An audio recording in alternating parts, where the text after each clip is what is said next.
हाथ। सबसे पूर्व आप सभी को स्वतंत्रता दिवस की हार्दिक शुभकामनाएं। 15 अगस्त को भारत अपना 76वां स्वतंत्रता दिवस मना रहा है। इस साल पूरे देश में हर घर तिरंगा अभियान के तहत स्वतंत्रता दिवस मनाने की तैयारी है। इसमें हर घर, गली, मोहल्ले, स्कूलों और कॉलेजों में स्वतंत्रता दिवस का आयोजन किया जाएगा। आज़ादी की लौ तो 1857 में ही जल चुकी थी, जो मशाल बनकर 1947 में हमारे देश को आज़ाद कराया।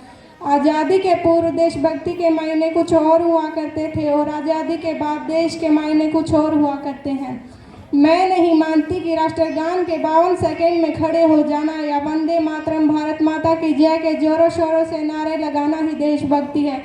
अगर आप कहेंगे कि साल में 2 बार हाथ में तिरंगा ले लेना देशभक्ति है, तो मैं पूछना चाहूँगी, जो फुटपाथ पर रहने वाला बच्चा नंगे पांव जब तिरंगा बेच रहा होता है, तो ये आप उसे उसकी देशभक्ति कहेंगे? ये उसकी देशभक्ति नहीं, बल्कि उसके पेट की भूख की शक्ति है जो उसे ऐसा करने पर मजबूर करती है। क्या हमारा राष्ट्रवाद इतना तकीन है जो क्रिकेट के मैदान से लेकर सिनेमा हॉल में बजने वाला राष्ट्रगान तक सीमित है? राष्ट्रवाद से भी ऊपर उठकर मन में जो भाव आता है वो देशभक्ति है। अब देशभक्ति अपने परिवार, समाज और देश के लिए समर्पण का भाव है। देशभक्ति अधिकारों के पूर्ण कर्तव्य प्राणियता का भाव मन में आना है। देशभक्ति दंड दौलुकता को पछाड़कर ईमानदारी से किया गया हर काम है। देशभक्ति हमारा देश ये पहले ही शहीदों के लहू से सिंचित किया जा चुका है। अब उसे सरहद पर बहते हुए खून की नहीं, बल्कि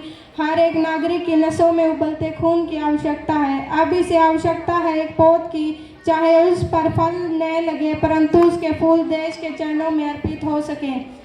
चलो फिर से खुद को जगाते हैं, अनुशासन का डंडा फिर घुमाते हैं। सुनहरा रंग है गणतंत्र स्वतंत्रता का। शहीदों के लहू से ऐसे शहीदों को हम सब सर झुकाते हैं।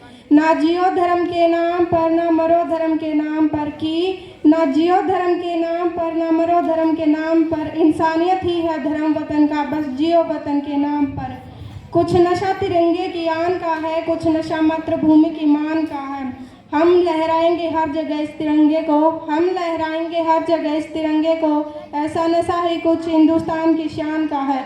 आज हम जिस तिरंगे की छाव में खड़े हैं, वो हमें जीने के सही तरीके सिखाता है। इस तिरंगे में सबसे ऊपर दिखने वाला केसरिया रंग देश की ताकत और साहस का प्रतीक है। वही बीच में सफ़ेद रंग शांति, सद्भावना और सभी धर्मों का सम्मान करना सिखाता है।